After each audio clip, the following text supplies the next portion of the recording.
Oh my gosh, that was so hot!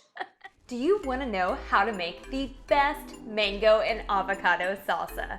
A quick and easy recipe that's made with ripened mangoes, diced avocado, fresh cilantro, and is ready in under 15 minutes.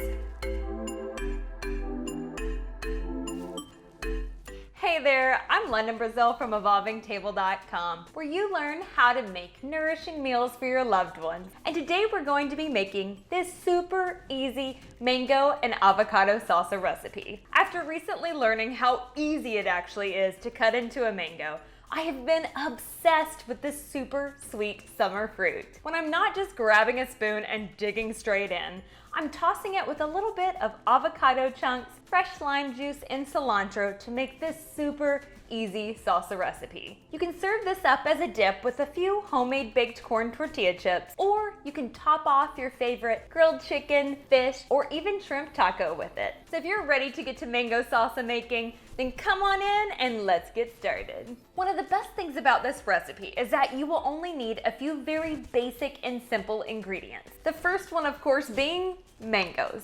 You'll need 2 ripe, but not overly ripe, large mangoes. You want them to still have a little bit of firmness so they don't get too mushy in your salsa, but also that they give a little bit when firm but gentle pressure is applied. When dicing your mangoes, there are 2 different methods that you can use, and it's totally up to you and your personal preference. For me, I like my mango chunks to be super small throughout the salsa, so I'm going to be using the vegetable peeler method. Using a vegetable peeler, remove all of the skin. With the stem side facing up, make a vertical cut about 1/4 inch to the right and left of the midline to avoid the oblong pit running down the center of the fruit.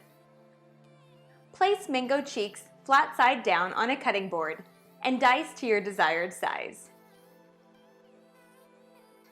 Next, we're going to prepare 2 small or 1 large, ripe but not overly ripe avocado.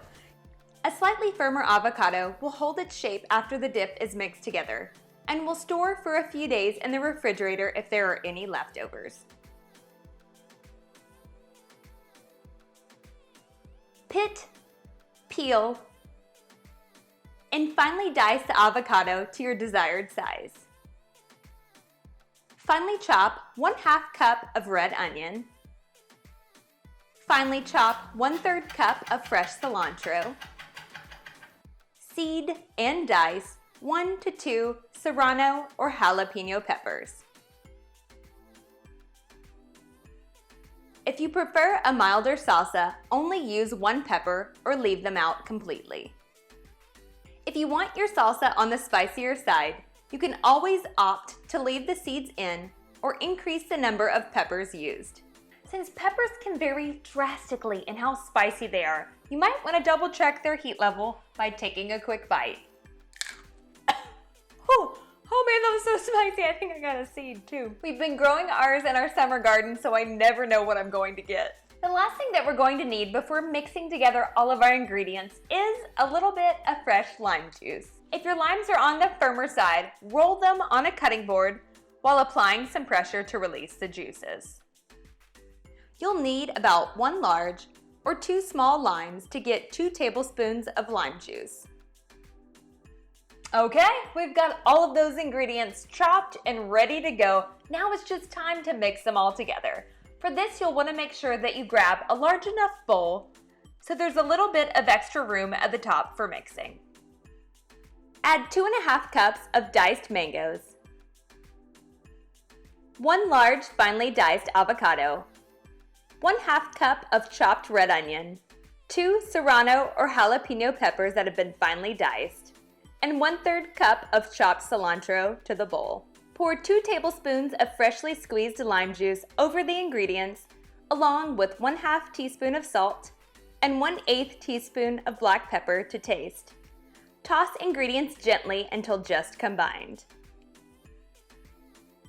You can either choose to serve this salsa immediately, or you can store it in the refrigerator until ready to eat.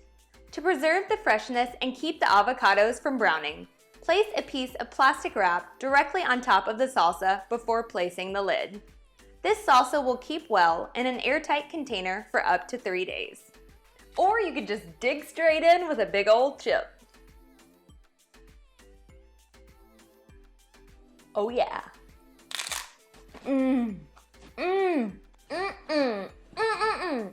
That sweet mango mixed together with the savory cilantro. Y'all, this dip is so good, and you can even serve it on top of a grilled salmon or a grilled chicken recipe. If you liked what you saw here today, make sure you check out these other easy dip recipes. Thanks so much for hanging out. I'll see you again soon.